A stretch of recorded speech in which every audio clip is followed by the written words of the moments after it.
的快乐不就这么简单吗？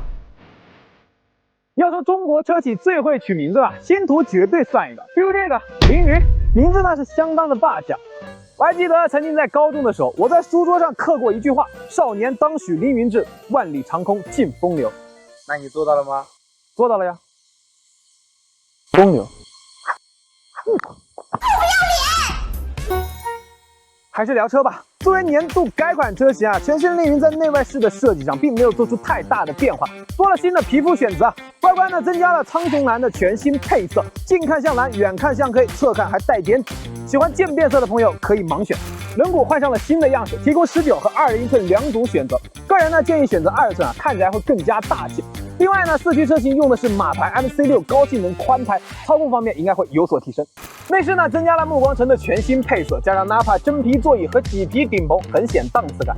细节方面呢，听见了用户的声音啊，把双闪的位置放到了3个实体按键中间，用起来会更加方便。副驾座椅呢也增加了高低调节，个高的也不用怕顶头了，剩下的咱们开起来说。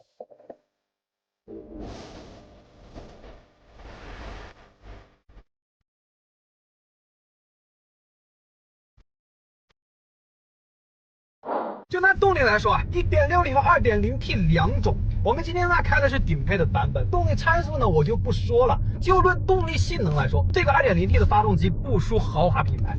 就比如拿奔驰的 GLC 和宝马的 X3 来比一比，也只能看见它的尾灯。那如果你想温柔一点开它呢，直接切换到 Eco 模式，它的动力会很柔和，但是很跟脚。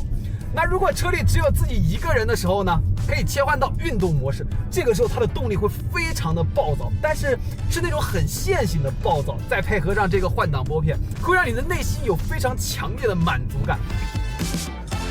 但是呢，在这种山路里，它给你的又是另外一种感觉，会让你觉得自己开的不是一台 SUV 车型。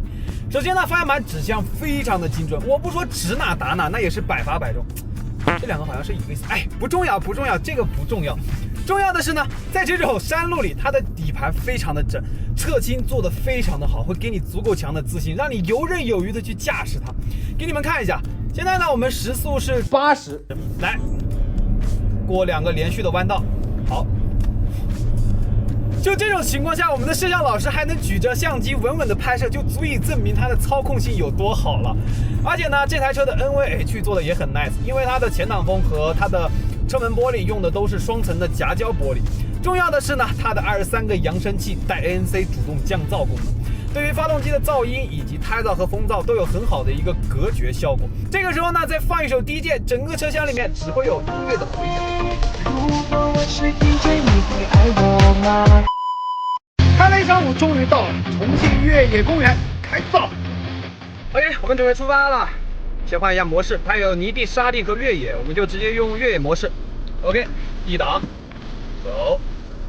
它的这个越野模式动力很强，哇，方向盘也很轻。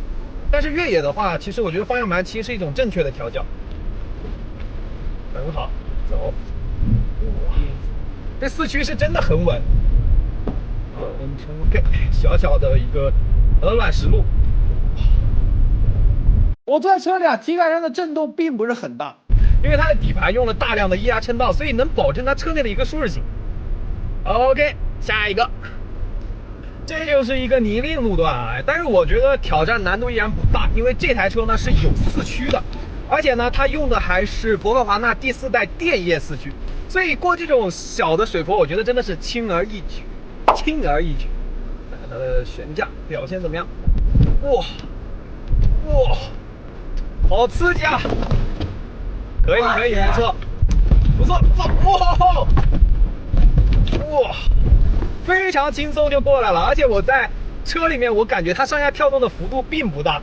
然后这边就是一个涉水路了。刚才我也跟大家说过了，咱们过这种涉水路啊，一定要快过刹，慢过水，因为你过得太快吧，它那个水浪冲击会把水打进发动机机舱，容易熄火，所以咱们一定要慢一点。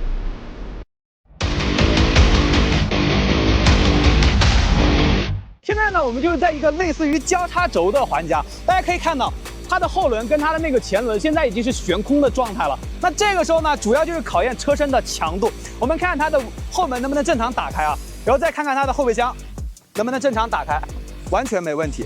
再看看能不能关上，正常关上，然后再把它的后门关上，没有任何问题。这就说明它的车身强度足够的强，全车85%的超高强度钢，所以安全性方面真的不用担心。这也是奇瑞一贯的调性。咱们接着往前走。好，这是一个陡坡路段，咱们给点油。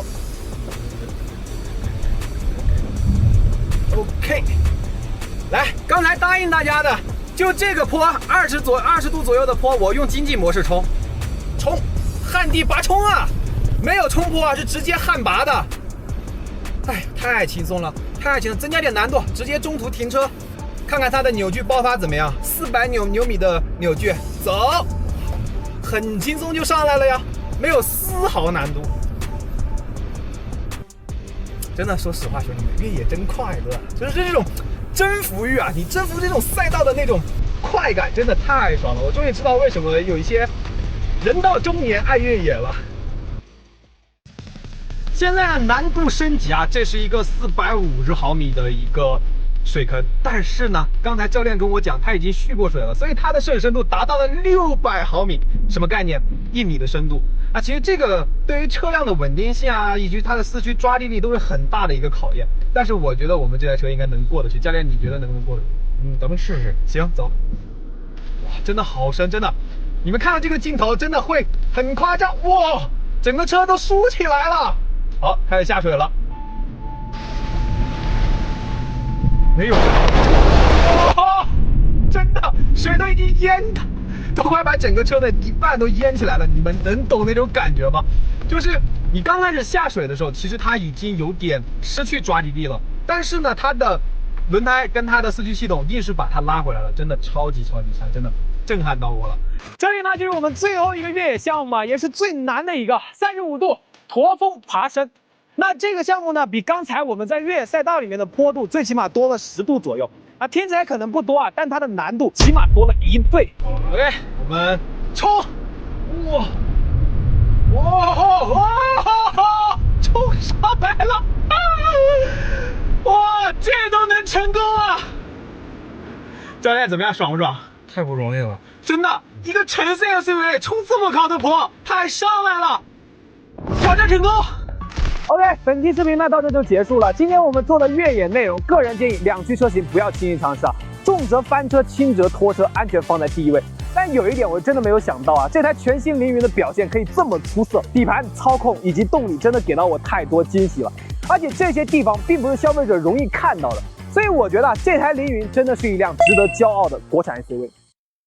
我可以给公司申请一下，我开着这台车去来个什么无人区穿越啥的，你们多去评论评论，让我们老板打钱，好吧？